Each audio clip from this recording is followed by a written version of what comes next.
Tout de suite, retrouvez la chronique du docteur Sarah Laksimi, Santé Ramadan, du site santéramadan.fr. Bismillah, alhamdulillah, wa salatu wa salam ala rasoulillah. Le narguilé ou chicha, une fumée est banalisée et présentée comme non dangereuse. Certains la présentent comme une mode, d'autres s'y rattachent comme un lien culturel presque identitaire. Une façon peut-être de fumer arabe.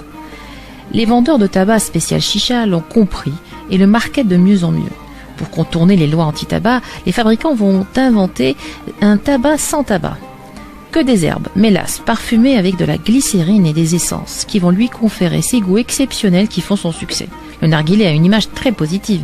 Il se fume seul ou en groupe, c'est l'expression de la convivialité. C'est aussi la cigarette orientale, une cigarette identitaire qui a conquis le Maghreb et qui fait sensation en Europe et aux USA. C'est un symbole d'exotisme pour ceux qui veulent goûter à une cigarette plus douce. Est-elle plus douce justement et que contient la chicha ou le narguilé ? Plusieurs choses. De la nicotine, 10 grammes de tabac à narguilé équivaut à 10 cigarettes. Elle génère autant de dépendance que la cigarette, car se fume plus longtemps et plus longuement. Dans la chicha, il y a aussi des goudrons. Certains avancent sans preuve que l'eau sert de filtre. Pas du tout. Mettez un bout de papier, essuie-tout sur l'embout, vous verrez qu'il jaunira assez vite.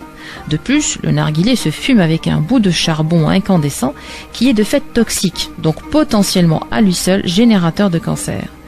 La chicha contient également du monoxyde de carbone en quantité plus importante que dans la cigarette, car la combustion n'est pas complète contrairement à la cigarette. L'eau contenue dans le réservoir va refroidir la fumée. Le résultat est que vous aspirerez plus longtemps et plus profondément cette fumée. Vous le constaterez vous-même, il y a beaucoup plus de fumée que dans une cigarette normale. De plus, la fumée du narguilé est plus riche en métaux lourds et en monoxyde de carbone que la cigarette. De plus, ne pas changer l'embout peut favoriser la transmission d'herpès ou de tuberculose, etc. Le narguilé est certes une façon de fumer qui peut donner l'illusion de se réapproprier une manière ancestrale de fumer, de se détendre entre amis, mais nous avons aujourd'hui la science et la connaissance. Alors sortons de ces héritages aveugles et construisons une nation saine qui appelle au bien et renie le répréhensible. Que notre jeûne soit agréé. Wassalamu alaikum wa rahmatullahi ta'ala wa barakatuh. C'était la chronique